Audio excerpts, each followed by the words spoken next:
فعل كعب بن مالك فقال رجل من بني سلمة يا رسول الله حبسه برداه والنضر في عطفيه فقال له معاذ بن جبل رضي الله عنه بئس ما قلت والله يا رسول الله ما علمنا عليه إلا خيرا فسكت رسول الله صلى الله عليه وسلم فبينا هو على ذلك رأى رجلا مبيزا يزول به السراب فقال رسول الله صلى الله عليه وسلم كن أبا خيثمة فإذا هو أبو خيثمة الأنصاري وهو الذي تصدق بصاع التمر حين لمزه المنافقون إلى آخره۔ میرے معزز سامعین، کل کے درس حدیث میں حدیث کی کتاب ہے ریاض الصالحین، اس کے باب التوبہ کی حدیث نمبر 21 کا کچھ حصہ گزشتہ درس میں آپ کے سامنے ذکر کیا تھا کہ حضرت کعب بن احبار رضی اللہ تعالی عنہ اپنے غزوہ تبوک سے پیچھے رہنے کے واقعہ کو خود بیان کر رہے ہیں کہ کہہ رہے تھے کہ جب حضور صلی اللہ علیہ وسلم اور آپ کے ساتھ صحابہ کرام غزوہ تبوک کے لیے نکلے تو حضور نے پہلے سب کچھ بتا دیا تھا کہ دور کا سفر ہے، تو کہتے تھے کہ جی میرے پاس سب کچھ تھا، سواریاں بھی تھیں اور میں پہلے سے زیادہ امیر بھی تھا، لیکن میں یہ کہہ رہا تھا کہ میں کل نکل جاؤں گا، پھر کل آئی تو میں نے کہا میں اگلے دن نکل جاؤں گا، ایسے کرتے کرتے میں پیچھے رہ گیا۔ جب پیارے نبی صلی اللہ علیہ وسلم تبوک کے مقام پر پہنچے تو وہاں پہنچ کر پیارے نبی صلی اللہ علیہ وسلم نے پوچھا کہ ما فعل کعب بن مالک، کہ کعب بن مالک نظر نہیں آ رہے، وہ کہاں ہیں؟ تو اس پر بنو سلمہ کے ایک شخص نے کہا کہ اے اللہ کے رسول، ان کو ان کی 2 چادروں نے اور اپنے دونوں پہلوؤں میں نظر کرنے نے ان کو روک لیا ہے۔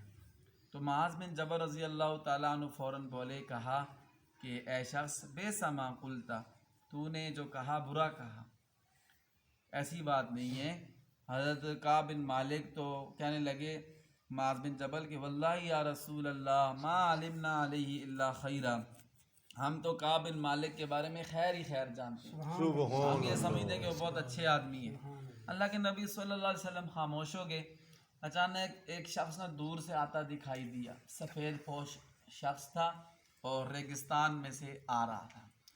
تو پیارے نبی صلی اللہ علیہ وسلم جب دور سے آتے دیکھا تو ابھی صحیح دکھائی نہیں دے رہا تھا وہ بندہ، حضور نے فرمایا کن ابا خیثمہ، کہ تو ابو خیثمہ ہو جا، مطلب یہ کہنے کا تھا کہ یہ ابو خیثمہ ہے۔ تو حقیقت ہی میں وہ ابو خیثمہ ہی تھے، ابو خیثمہ انصاری تھے، اور یہ وہ صحابی تھے کہ جب حضور صلی اللہ علیہ وسلم نے اللہ کی راہ میں خرچ کرنے کا کہا تو یہ ایک سا کھجوریں لے کر آئے، ایک سا تھوڑی سی کھجوریں تھیں تو وہ لے کر آئے، فرمایا اللہ کے نبی میرے پاس یہی ہے، یہ آپ قبول فرما لیں۔ تو منافقین نے ان پر زبان تان دراز کی تھی، تانا مارا تھا، کہا تھا کہ اس کو دیکھو اتنی کچھ کھجوروں کے بدلے کی جنت خریدنا چاہتا ہے، منافقین نے ان پر تان لگایا تھا۔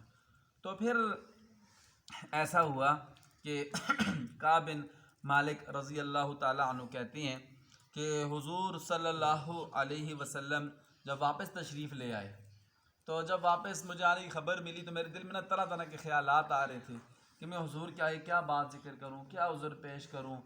تو بعد میں یہ بات آ رہی تھی کہ میں حضور کے سامنے کوئی عذر پیش کر دیتا ہوں، اور پھر دل میں یہ خیال آتا تھا کہ کیا کہتے ہیں اس وقت کوئی میں عذر پیش کروں تو یہ نہ ہو کہ بعد میں اللہ کے نبی کو پتہ چل جائے تو اللہ کے نبی مجھ سے ناراض ہو جائے۔ تو جب اللہ کے نبی صلی اللہ علیہ وسلم تشریف لائے تو آپ کے پاس 80 سے کچھ زیادہ بندے آئے جو غزوہ تبوک میں شریک نہیں ہو سکے تھے، آ کے نا پیارے نبی صلی اللہ علیہ وسلم کے پاس آئے اور آ کر عذر پیش کرنے لگے، ہمارے فہم فلاں عذر پیش آ گیا تھا اس لیے نہیں جا سکے آپ کے ساتھ، اور اس پر قسمیں اٹھانے لگے، اور اس پر کیا کرنے لگے؟ قسمیں اٹھانے لگے۔ تو اللہ کے نبی نے فرمایا فَقَبِلَ مِنْهُمْ عَلَانِيَتَهُمْ وَبَايَعَهُمْ وَاسْتَغْفَرَ لَهُمْ، اللہ کے نبی نے ان کی ایک ظاہری عذر کو قبول فرما لیا، ان کے ساتھ بیعت بھی کی اور ان کے لیے مغفرت کی دعا بھی مانگی اللہ تعالیٰ سے۔ اور پھر ساتھ ہی اللہ کے نبی نے فرمایا کہ ظاہری حالت کو دیکھ کر جو تم نے عذر پیش کیا میں نے قبول کر لی ہے، لیکن تمہارا جو دل کا معاملہ ہے وہ اللہ کے سپرد ہے. کس کے سپرد ہے؟ اللہ کے. یعنی حقیقت میں تمہارا یہ عذر قبول ہے یا نہیں ہے یہ میں اللہ کے سپرد کرتا ہوں.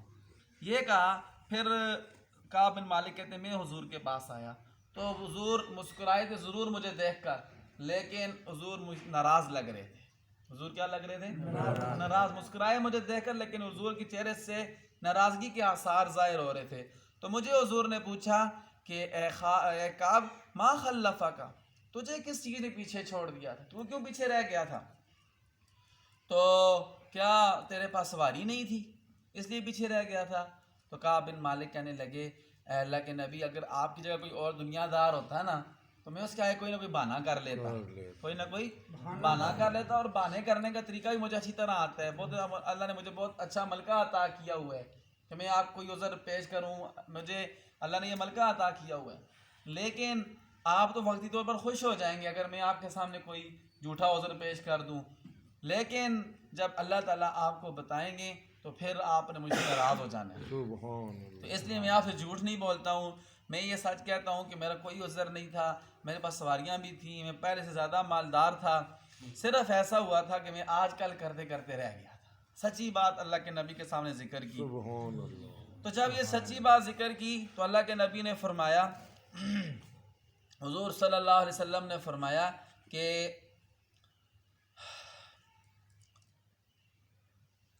اما ھذا فقط صدق. حضور نے فرمایا بہرحال یہ بندہ جو ہے نا اس نے سچی بات کی ہے. فقم حتی یقضی اللہ فیک. فرمایا اب تم یہاں سے کھڑے ہو جاؤ، اللہ تعالیٰ تمہارا فیصلہ کریں گے. تمہارا فیصلہ کون کرے گا؟ جو بات تم نے کرنی تھی کر دی، اب آگے کیا ہونا ہے وہ اللہ فیصلہ جو کریں گے وہی ہوگا. اچھا کہتے ہیں میں اور کہ چلا جانے لگا تو بنو سلمہ کے کچھ بندے میرے پاس آ گئے. کہ تمہیں کیا ہوا ہے؟ جس طرح باقیوں نے عذر پیش کیا تھا اپنا عذر جھوٹا پیش کر، تم بھی اپنا عذر پیش کر دیتے اور اللہ کے نبی تیرے لیے استغفار کرتے تو بس تیری بخشش ہو جاتی. تم نے ایسا کیوں نہیں کیا؟ تو کہتے ہیں میرے دل میں خیال ہے کہ میں واپس جاؤں اللہ کے نبی کے پاس، واپس جا کے ان کے پہلے جو بات میں نے کی تھی وہ ایسے ہی تھی، مجھے یہ عذر پیش تھا. لیکن پھر ایسا ہوا کہ میں ان لوگوں سے پوچھا کہ لوگوں یہ بتاؤ کیا میرے ساتھ کوئی اور بھی شریک ہے اس بات میں؟ یعنی جو بات میں نے کی ہے میرے ساتھ کوئی اور بھی ہے؟ تو لوگ کہنے لگے ہاں 2 بندے اور ہیں انہوں نے بھی یہی بات کی ہے اور اللہ کے نبی نے بھی ان سے وہی فرمایا جو تم سے فرمایا ہے.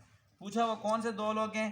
تو کہا ایک مرارہ بن ربیع العمری ہیں اور دوسرے ہلال بن امیہ الواقفی ہیں.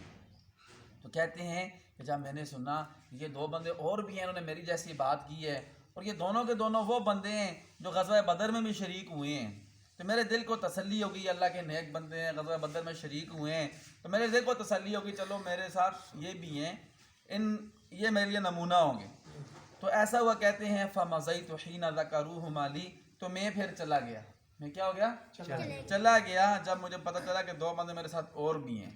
تو پھر اس کے بعد پھر اللہ کے نبی صلی اللہ علیہ وسلم نے ان تینوں کے ساتھ کیا معاملہ کیا وہ آگے حدیث میں آتا ہے انشاءاللہ، وہ کل کے درس میں ذکر کریں گے. اللہ تعالیٰ سے دعا ہے اللہ ہمیں ہمیشہ سچ بولنے کی توفیق عطا فرمائے اور جھوٹ سے اللہ تعالیٰ ہم سب کو محفوظ فرمائے. اس لیے کہ حضور کا فرمان ہے سچ انسان کو نجات دلاتا ہے اور جھوٹ انسان کو ہلاک کر دیتا ہے.